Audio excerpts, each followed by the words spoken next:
Atmanaman to everyone. In the Discover Tarot series, today I am again going to be taking a spread. And this spread is something which I've been practicing very often with my clients because the major concern and the major thing that we see in this spread is the business that somebody is doing. And we are not talking of work in the sense we are not talking of a job per se here. We are talking of a business that somebody is doing.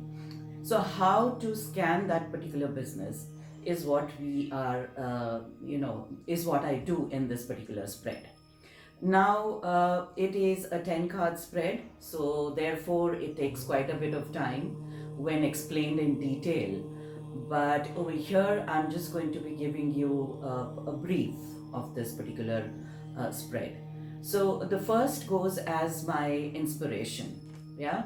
So what is this inspiration that this spread is talking about in your business? That means any person whom you've got your inspiration from, could be your business guru, could be your mentor, your guide, whoever, any situation that you're inspired by when you're doing a business, because that inspiration part is very important in a business.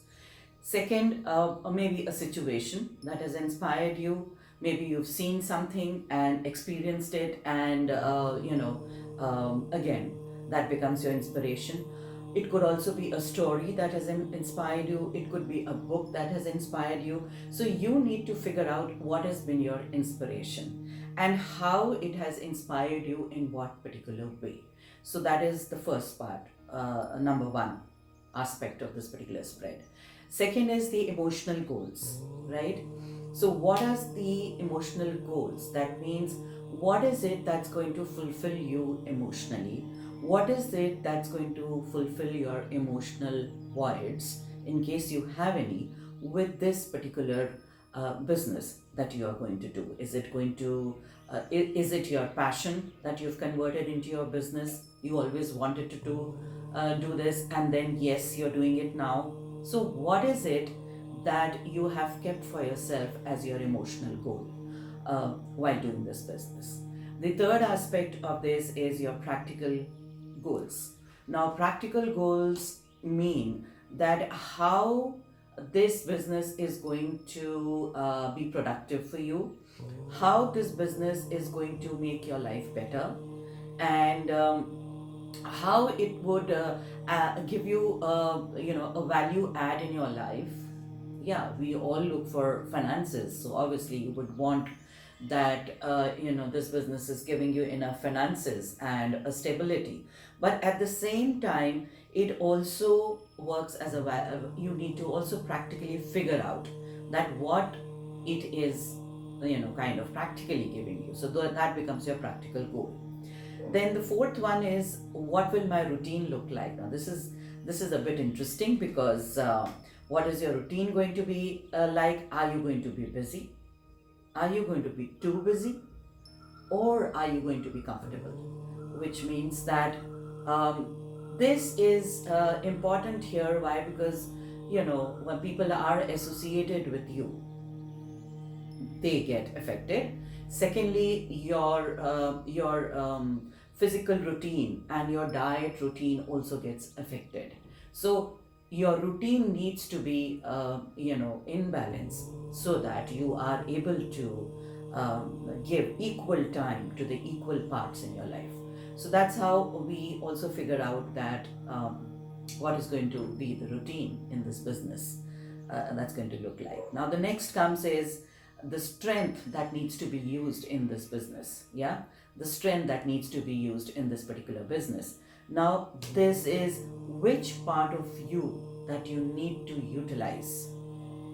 So what is your potential? Which part of you need to utilize to make this business grow, and also to or which part of society is your strength? Which part of you, your potential, your attribute as a strength, which quality of yours is going to be used as a strength in executing this particular business? So this is another thing. Now the sixth aspect is the underlying factor. Underlying factor means that probably you are not aware of. Probably this could be something which is hidden. Probably this is something which is, when you say, which is lying beneath. So what are the underlying factors that need to be taken into consideration in this particular business? So this is something which is also important, and a proper guidance and clarity is definitely required for this. The next is your challenge areas. So challenge area means that something that's coming as an obstacle, to you, and what is the energy of this obstacle? How bad it is, how intense it is, or it is something which can be just taken care of, not much to worry about. So the challenge areas are very important to keep in mind when you're doing a business. Why? Because the good part is fine, but where I'm going to face a challenge from, this needs to be looked into most importantly, because that's where the success or the failure of the business depends. Okay, now the eighth part of this is the area of focus. So what is the targeted area of yours to be put into focus? Not all, but not too many areas of focus, but what are the main areas of focus, so that your mind is also works in that particular direction, where you don't actually, you are all over the space and yet you're not nowhere. So it's where you need to actually target. Sometimes I've seen in certain businesses a lot of things are taken into focus, which are also not important, and so the lesser ones are taken, also considered into be focused upon, but then that's actually not required. That's waste of time and energy. So you need to be very clear with respect to what is the focus, where I need to focus the most.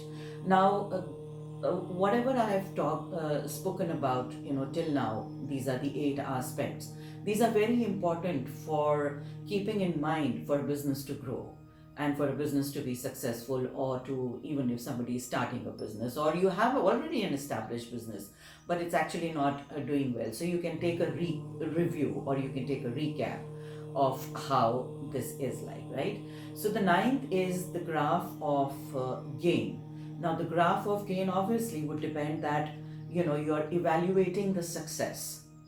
So what are the gains that you're getting, how much of profit you're getting, how much you're putting in, the input and the output. So this is something where you evaluate the graph of this particular business. And last but not the least is the blessing. Get a lovely card here. This is the Hierophant card. So the 10th aspect is blessing in disguise. That blessing that you receive out of grace, that blessing in disguise which you receive out of luck or by chance, or the blessings of your parents, your mentors, your guides, your gurus, all your elders, your ancestors. So what is the blessing in disguise? That again is so important, because that adds up. That gives you, that gives you a kind of push to make your business more successful. So this is how I analyze somebody coming to me. One of the ways when somebody is talking about business, is wanting to start up something new. So yeah, takes up this clarity, or somebody who's wanting to kind of extend the business, or add on something more to it, or become make it a little more innovative.